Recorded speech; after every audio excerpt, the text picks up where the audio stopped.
فطرت کا تقاضا بھی ہے اور ضرورت بھی. اور اسلام دین فطرت ہے، یعنی اسلام کی جو ٹیچنگز ہیں، جو تعلیمات ہیں، وہ ہماری فطرت کے عین مطابق ہیں اور ہرگز اس کے مخالف نہیں. اللہ سبحانہ و تعالی فرماتے ہیں قرآن مجید میں سورہ الروم سورہ نمبر 30 آیت نمبر 30 میں فَأَقِمْ وَجْهَكَ لِلدِّينِ حَنِيفًا، اور اپنے رخ کو یکسو ہو کر سیدھا کر لیجئے اس دین کی طرف، فطرۃ اللہ التی فطر الناس جمیعا، اللہ کی اس فطرت کی طرف جس پر اس نے انسانوں کو پیدا کیا ہے. یعنی یہ اس بات کا واضح اعلان ہے کہ انسان کے اندر جو فطرت ہے اسی پر اسلامی تعلیمات بیسڈ ہیں.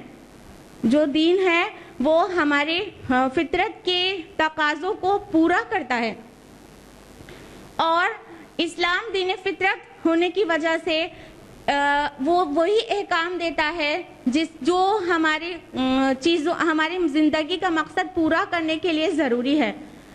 جن صلاحیتوں جن قوتوں کی ہمیں ضرورت ہے وہ ساری صلاحیتیں قوتیں اللہ تعالیٰ نے ہماری فطرت میں رکھ چھوڑی ہے، اور کوئی بھی ایسی چیز ایکسٹرا نہیں ڈال دی ہے جس کی ضرورت نہیں ہے.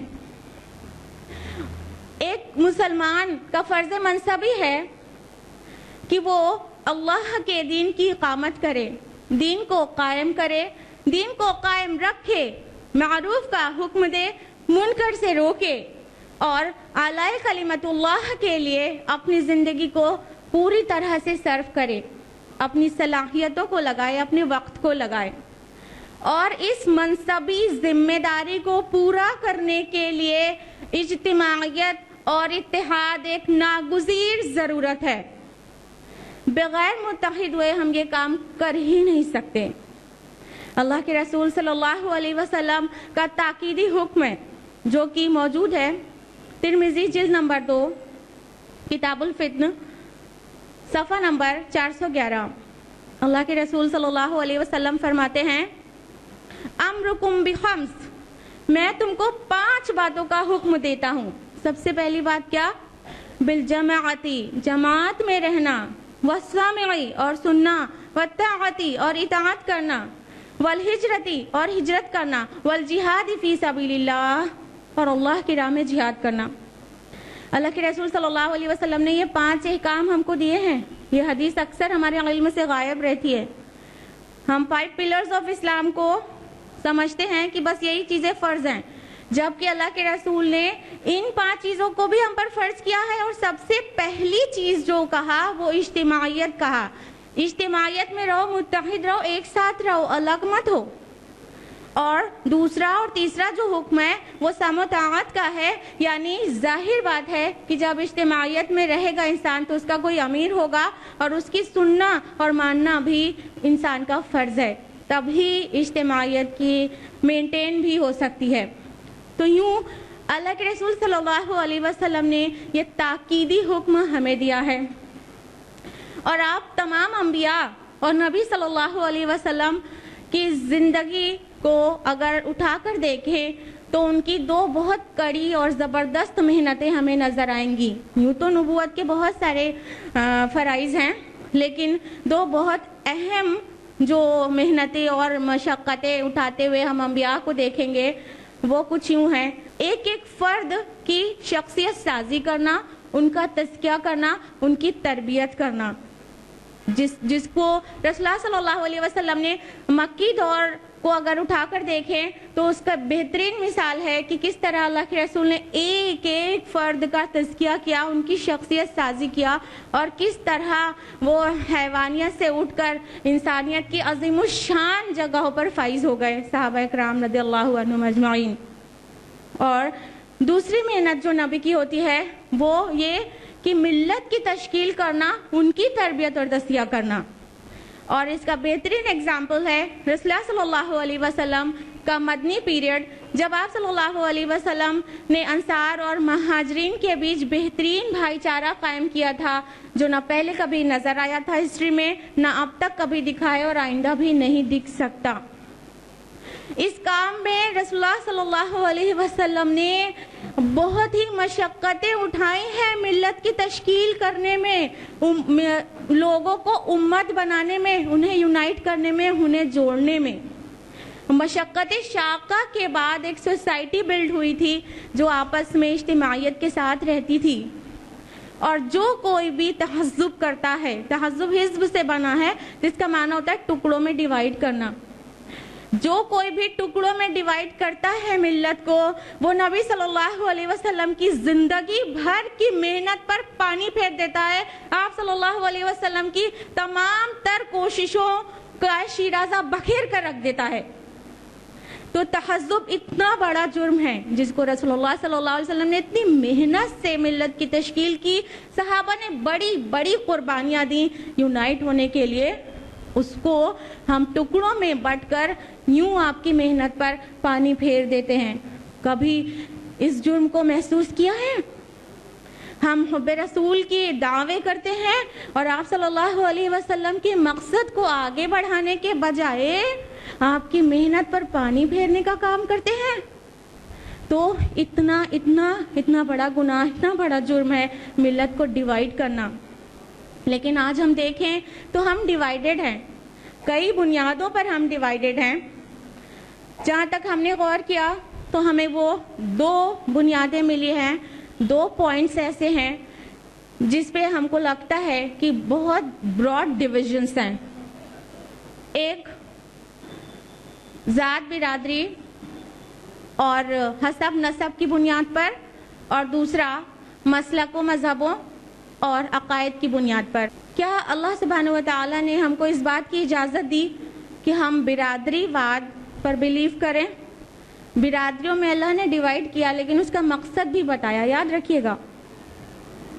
اللہ سبحانہ تعالیٰ نے فرمایا قرآن حکیم میں سورہ الحجرات سورہ نمبر 49 آیت نمبر 13 میں، یا ایھا الناس، اے لوگو، انا خلقناکم من ذکر و انثی، بے شک ہم نے آپ کو ایک مرد اور ایک عورت سے پیدا کیا، وجعلناکم شعوبا وقبائل لتعارفوا، اور تمہاری ذاتیں، برادریاں اور قبیلے اس لیے بنائے تاکہ تمہارا آپس میں تعارف ہو سکے۔ ان اکرمکم عند اللہ اتقاکم، اور اللہ کے نزدیک تم میں سب سے باعزت وہ ہے جس کے پاس تقوی ہے۔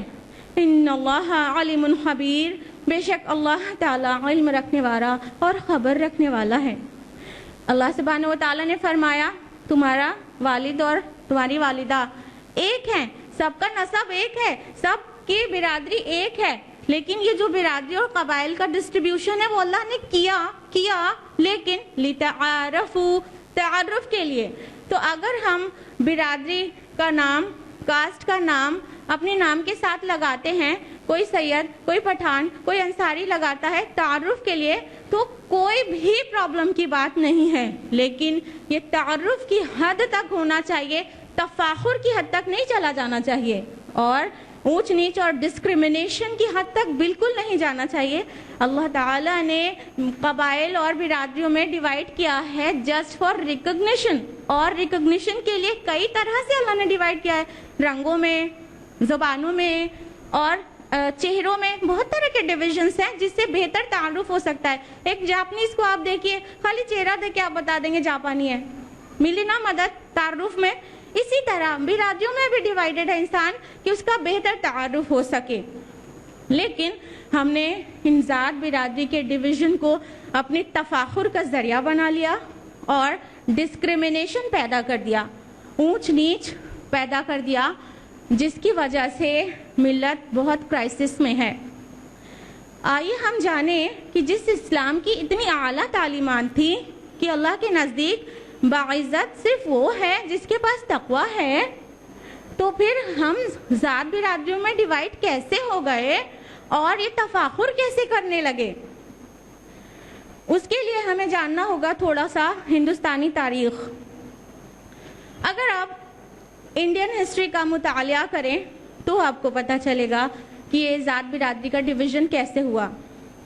2500 قبل مسیح یعنی 2500 BC آریہ قوم جب مڈل ایشیا سے نکل کر ایران کے راستے سے ہوتے ہوئے افغانستان اور کشمیر کے راستے سے ہند پر حملہ آور ہوئی،